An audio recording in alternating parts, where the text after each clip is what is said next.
Welcome back to Azure Bastion learning series. In this video, I'm going to show you how to connect to Azure DevTestLabs via Azure Bastion. So let me just go ahead and create an DevTestLab. I'm just going to click on create a new resource. I'll type in DevTestLabs. All right. So I'm going to give a name for my lab.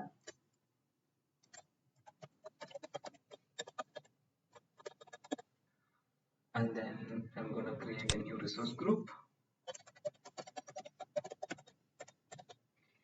I'm going to deploy it in east to west and click on create.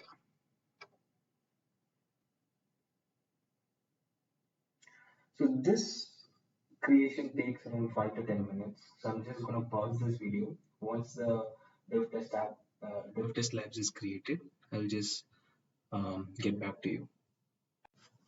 All right. Now the DevTest Lab demo resource is successfully created.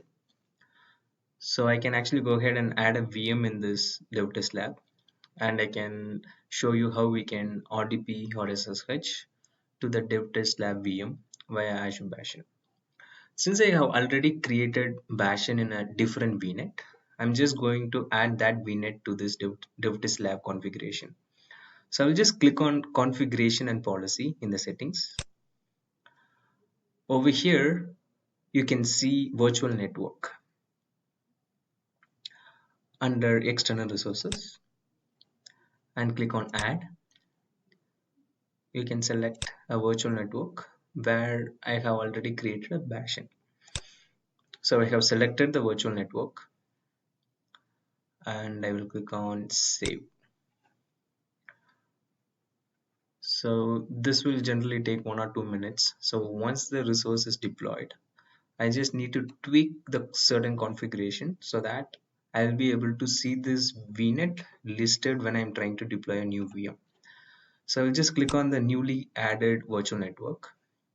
So I have two subnets. One is VM subnet, another one is Azure Bastion subnet.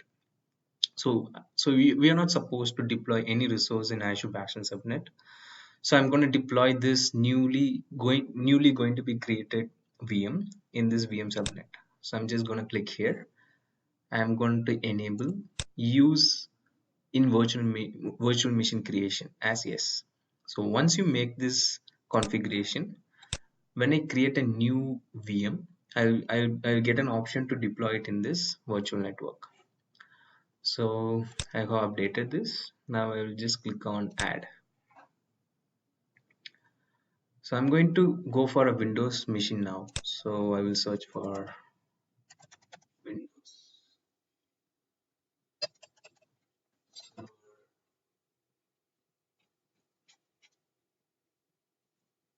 For Windows Server 2019 data center. I'm gonna change my username to Karthik. Password, I'll give a password to it. I'm going to go with D3V2 size and I'm going to use standard STD.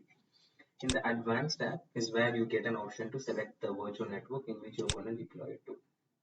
I'm going to select VNet. This is the name of the VNet where I have already deployed Azure Bastion. I'm going to use a VM subnet.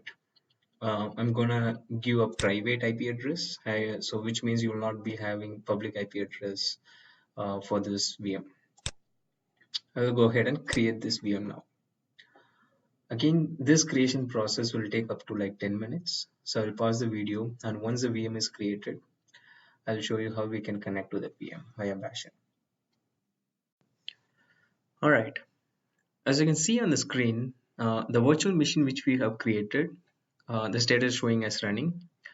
So in order to RDP to this Windows box via browser, we need to enable one more settings in the configuration and policies. So I'm just going to click on configuration and policy under settings. So in the settings, you can see an option called browser connect.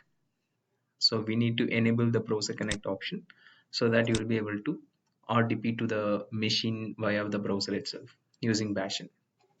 So now since we have enabled it, let's go ahead and check out how we can how the RDP or SSH session via browser looks like. So since it's a Windows machine, what I'm gonna do now is I just came to this VM.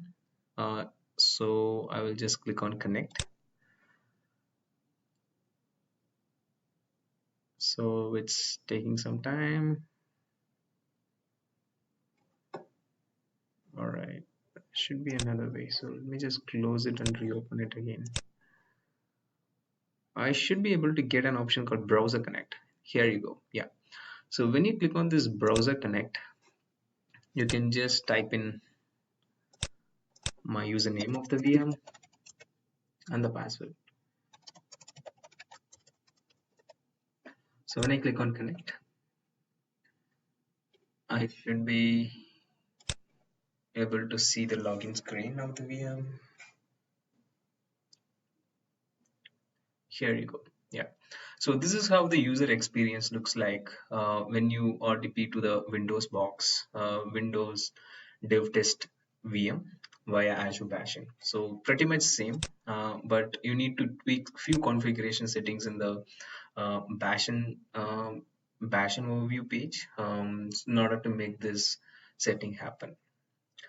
So in the next video, I'm going to cover about how to RDP or SSH to a VMSS instance using Azure Bastion.